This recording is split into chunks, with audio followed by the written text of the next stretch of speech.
De sorte que o vilarejo, com as suas vielas tortas, condecoradas de nomes sonoros, ou Rua Moreira César, Rua Capitão Salomão, era um agravante na região ingrata, era o deserto metido entre paredes e afogado na trama de alguns becos imundos, cheios de detritos e da farragem repugnante dos batalhões que ali tinham acampado, mais deplorável que o deserto franco purificado pelos sóis e varrido pelos ventos.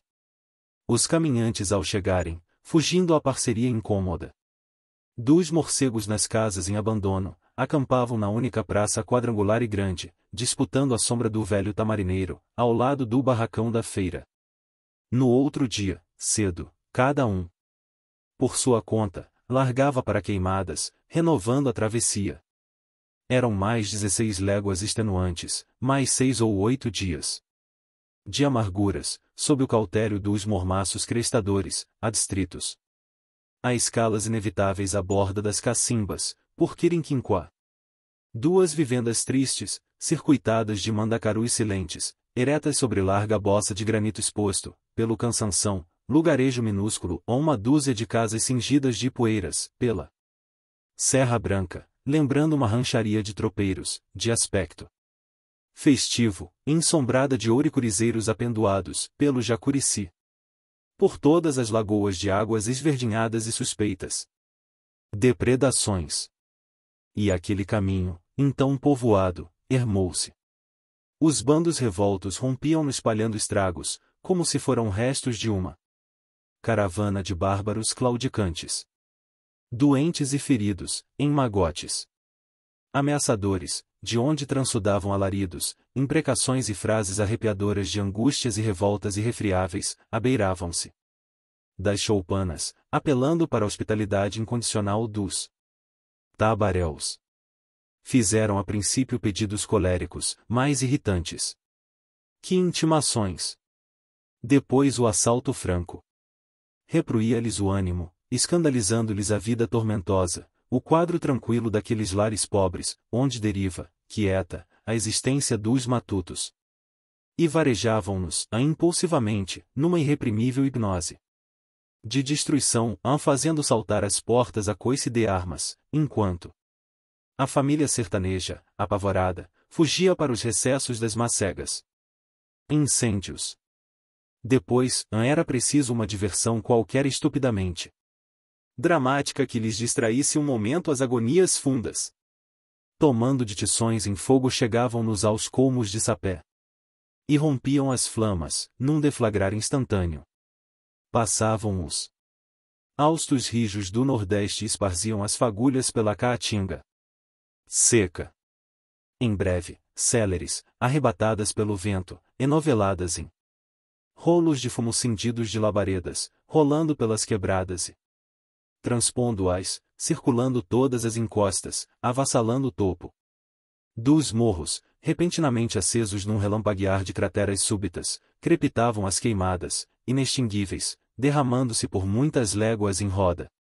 Os foragidos, já agora salvos, suportavam os últimos transes do êxodo penosíssimo requintando nas tropelias, ampliando o círculo de ruínas da guerra e iam-se de abalada para o litoral, ao mesmo tempo miserandos e maus, inspirando a piedade e o ódio, rudemente vitimados, brutalmente vitimando. Chegavam a Queimadas esparsos e exaustos, alguns quase moribundos. Atulhavam os trens da estrada de ferro e desciam para a Bahia. Primeiras notícias certas. Aguardava-os uma curiosidade ansiosa. Iam chegar, afinal, as primeiras vítimas da luta que empolgará a atenção do país inteiro. A multidão desbordando da estação terminal da linha férrea, na calçada, derramando-se pelas ruas próximas até ao Forte da Jequitaia, contemplava diariamente a passagem do heroísmo infeliz. E nunca lhe imaginou aspectos tão dramáticos.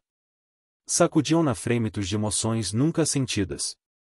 Os feridos chegavam em estado miserando. Prolongavam pelas ruas da cidade aquela onda repulsiva de trapos e carcaças, que vinham rolando pelas veredas sertanejas o refluxo repugnante da campanha. Era um desfilar cruel. Oficiais e soldados, uniformizados pela miséria, vinham indistintos, revestidos do mesmo fardamento inclassificável, calças em fiapos, mal os resguardando, como tangas. Camisas estraçoadas, farrapos de dolmens sobre os ombros, farrapos de capotes, em tiras, escorridos pelos torsos desfibrados, dando ao conjunto um traço de miséria trágica.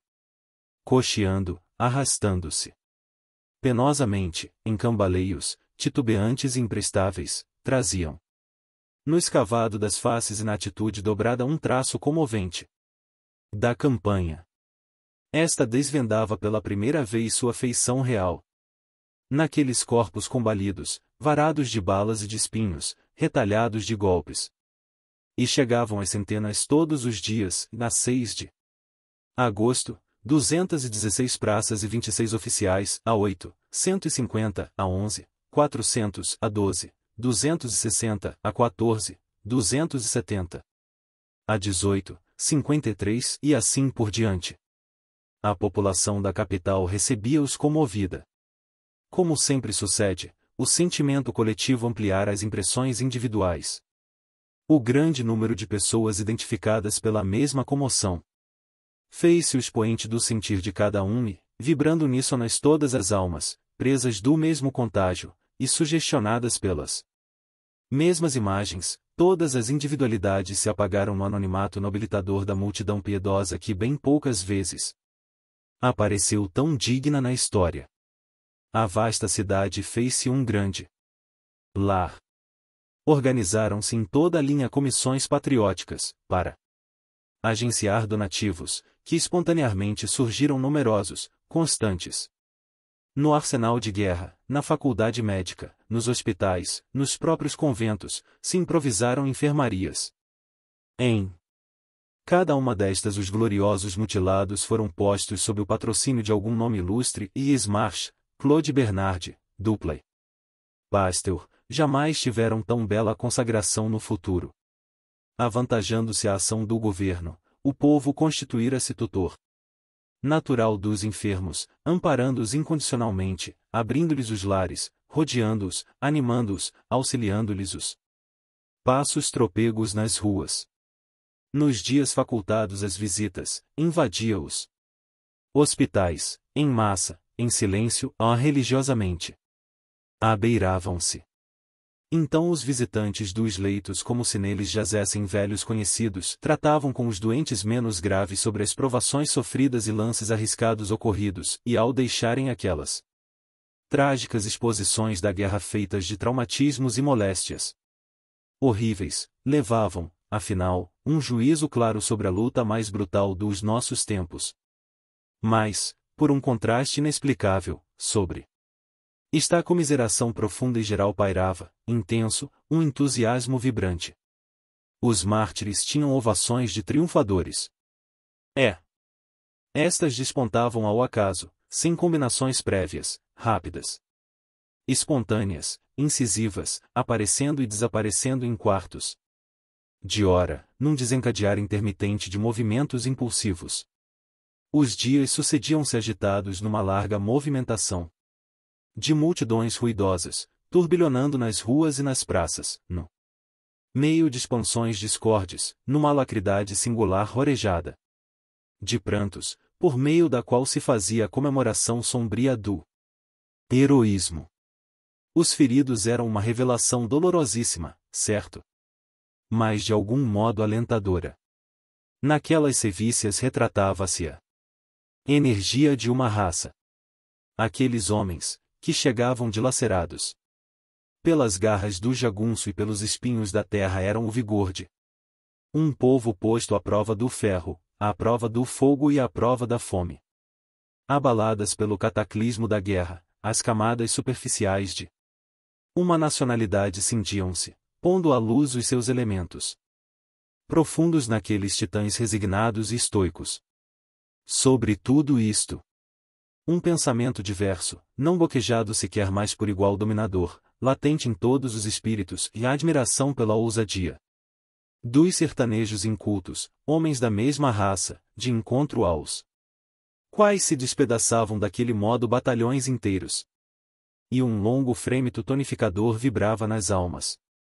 Faziam-se romarias ao quartel da Palma, onde estava ferido o coronel Carlos Teles, a Jequitaia, onde convalescia o general Savage, e quando este último pôde arriscar alguns passos nas ruas, paralisou-se inteiramente toda a azáfama comercial da Cidade Baixa, em ovação espontânea e imensa, que, irradiando de repente e congregando-a população em torno do heróico chefe da segunda coluna, transmudou um dia comum de trabalho em dia de festa nacional. Baixas. Sobre esta agitação chegavam diuturnamente pormenores que a acirravam. Sabia-se, por fim, positivamente, com rigor aritmético, a extensão do desastre. Era surpreendente.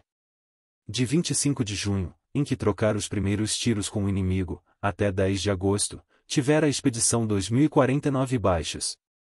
Detalhavam nas os mapas oficiais.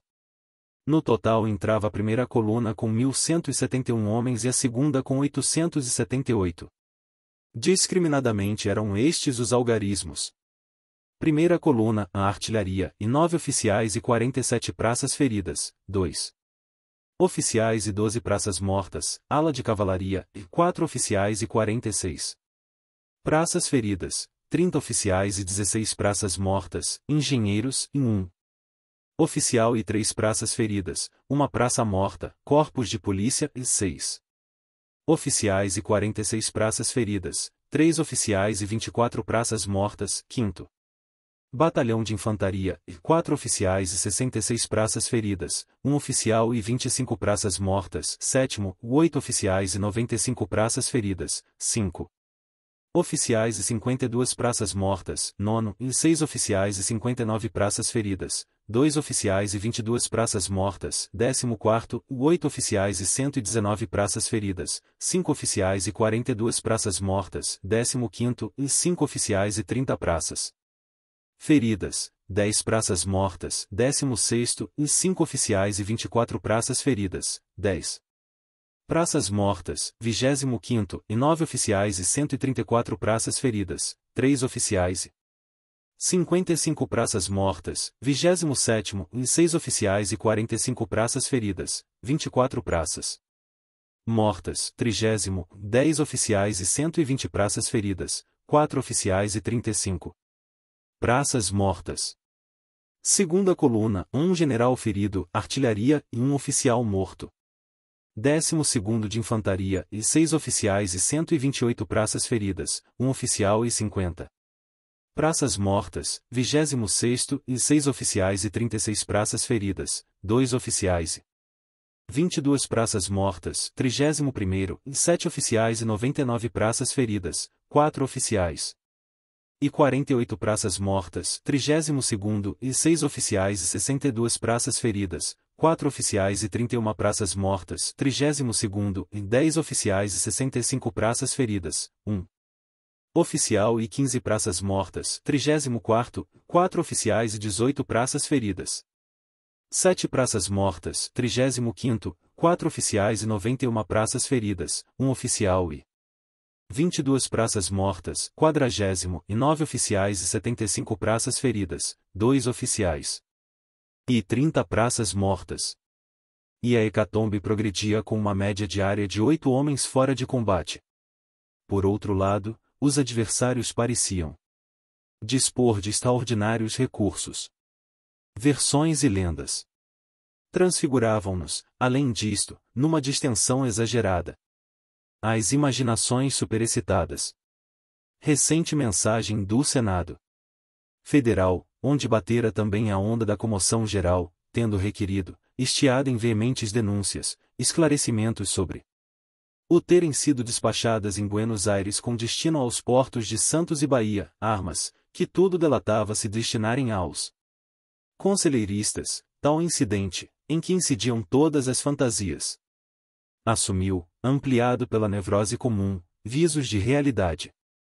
Completavam-no, justificando e do mesmo passo refletindo o modo de pensar das repúblicas americanas, todas as notícias transmitidas pelos seus órgãos mais sérios.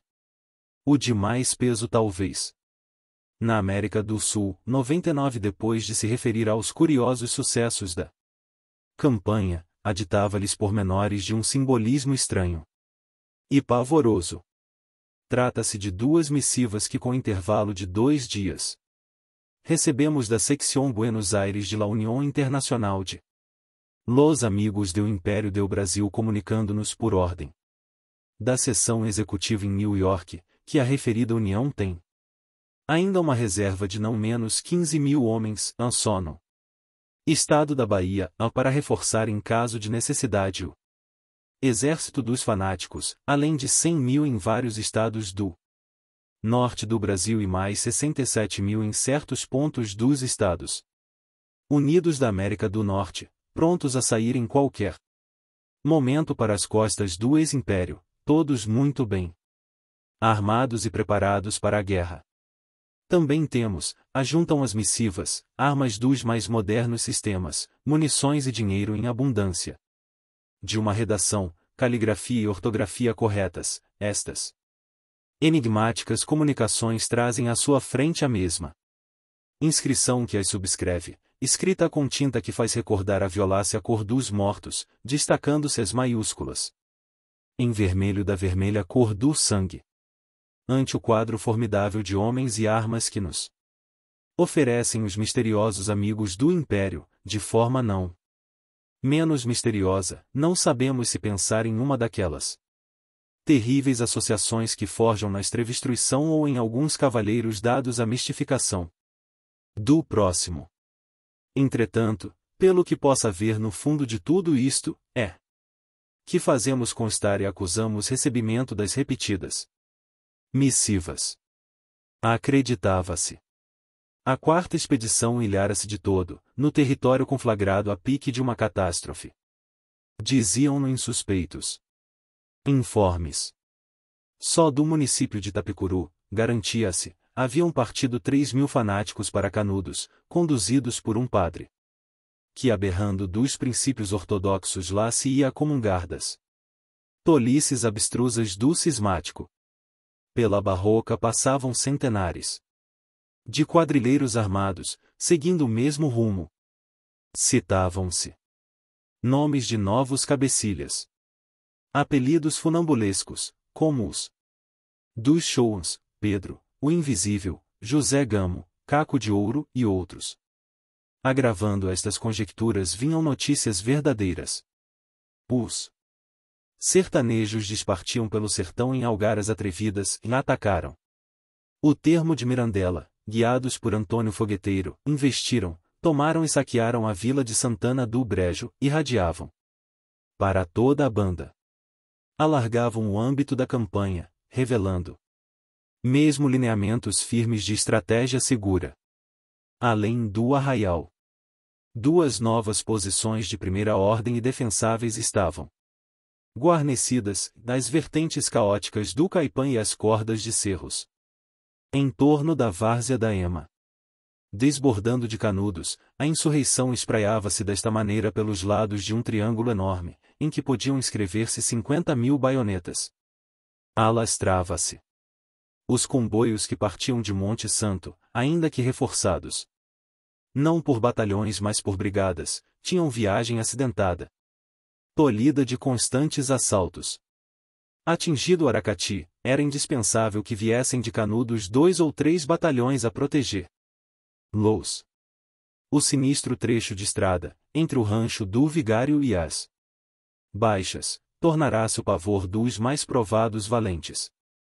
Era o lugar a seus planos de clássico do estouro das boiadas e da dispersão dos cargueiros, espantados pelos tiroteios vivos e atropelando pelotões inteiros no recuar precípite da fuga. E nesses recontros sucessivos, adrede feitos à perturbação das marchas, começara-se a lobrigar, por fim, uma variante do jagunço, auxiliando, indiretamente, com outros intuitos. Distinguiam-se entre os claros das galhadas rarefeitas, passando céleres, no vertiginoso pervagar das guerrilhas, brilhos de botões de fardas, laivos rubros de calças carmesins. O desertor faminto atacava os antigos companheiros. Era um lastimável sintoma, completando com um outro caráter a campanha, cuja feição dia a dia se agravava num episodiar extremado dos sucessos mais triviais. Os soldados enfermos, em perene contato com o povo, que os conversava, tinham-se, ademais, constituído rudes cronistas dos acontecimentos e confirmavam-nos mercê da forma imaginosa. Porque a própria ingenuidade lhes ditava os casos, verídicos na essência, mais deformados de exageros, que narravam. Urdiam-se estranhos episódios. O jagunço começou a aparecer como um ente à parte, teratológico e monstruoso, meio homem e meio trasgo, violando as leis biológicas, no estadiar resistências inconceptíveis, arrojando-se, nunca visto, intangível, sobre o adversário. Deslizando, invisível, pela caatinga, como as cobras, resvalando.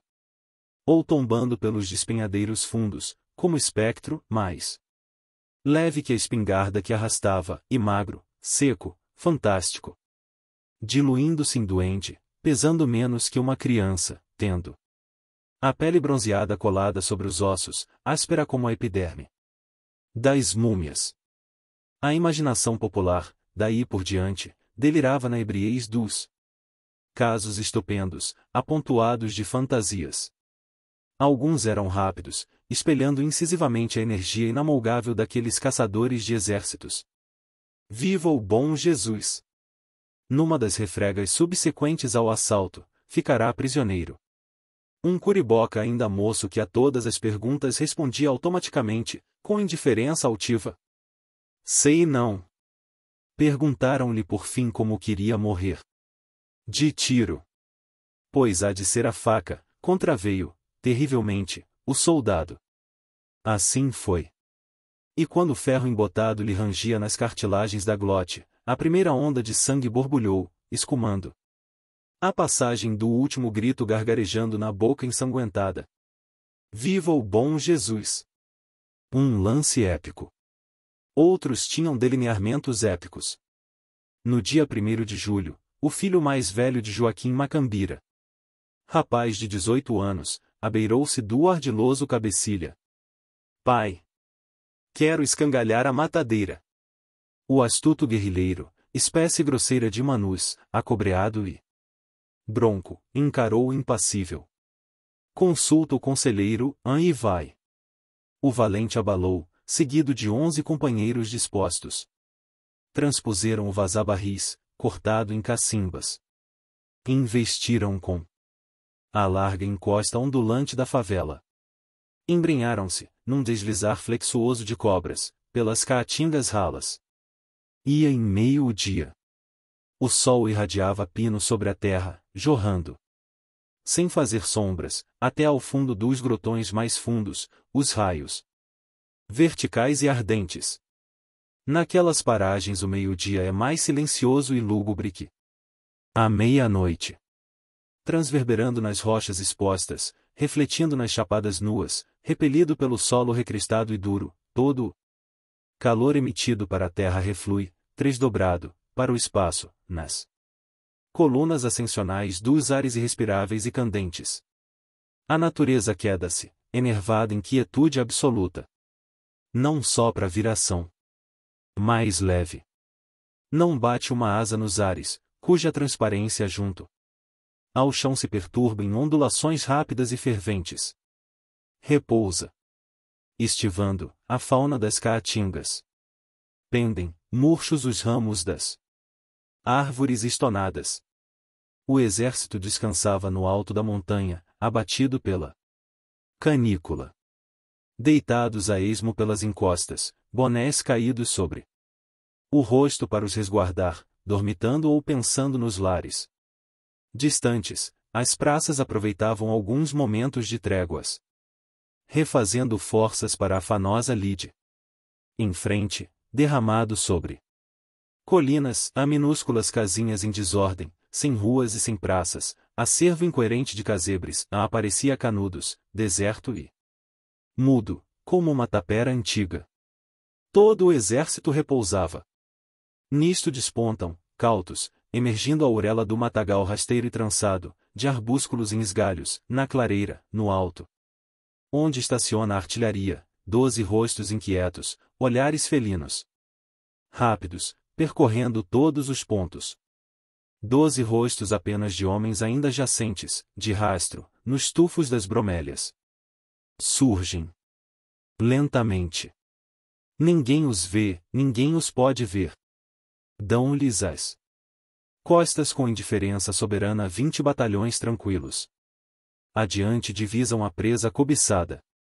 Como um animal fantástico. Prestes a um bote repentino, o canhão Wittwort, a matadeira. Empina-se no reparo sólido. Volta para Belo Monte a boca truculenta e rugidora que tantas granadas revessou já sobre as igrejas sacrossantas. Caem-lhe sobre o dorso luzidio e negro os raios do sol, ajaezando-a de lampejos. Os fanáticos contemplam-na algum tempo. Aprumam-se depois a bordo da clareira. Arrojam-se sobre o monstro. Assaltam-no, aferram-no, jugulam-no. Um traz uma alavanca rígida. Ergue-a num gesto ameaçador e rápido. E a pancada bate, estrídula e alta, retinindo. E um brado de alarme estala na mudez universal das coisas. Multiplica-se nas quebradas, enche o espaço todo, e detonem. Ecos que atroando os vales ressaltam pelos morros numa vibração triunfal e estrugidora, sacudindo num repelão violento o acampamento inteiro. Formaram-se em acelerado as divisões. Num segundo os assaltantes se veem num círculo de espingardas e sabres, sob uma irradiação de golpes e de tiros. Um apenas se salva, chamuscado, baleado, golpeado, acorrendo, saltando, rolando, impalpável entre os soldados tontos, varando redes de balas, transpondo cercas dilaceradoras de baionetas, caindo em cheio nas macegas, rompendo-as vertiginosamente despenhando-se, livre afinal, alcandorado sobre abismos, pelos pendores abruptos da montanha. Estes e outros casos hão exagerado romancear dos mais triviais sucessos, andando a campanha um tom impressionante e lendário. Abalavam a opinião pública da velha capital e por fim a de todo o país.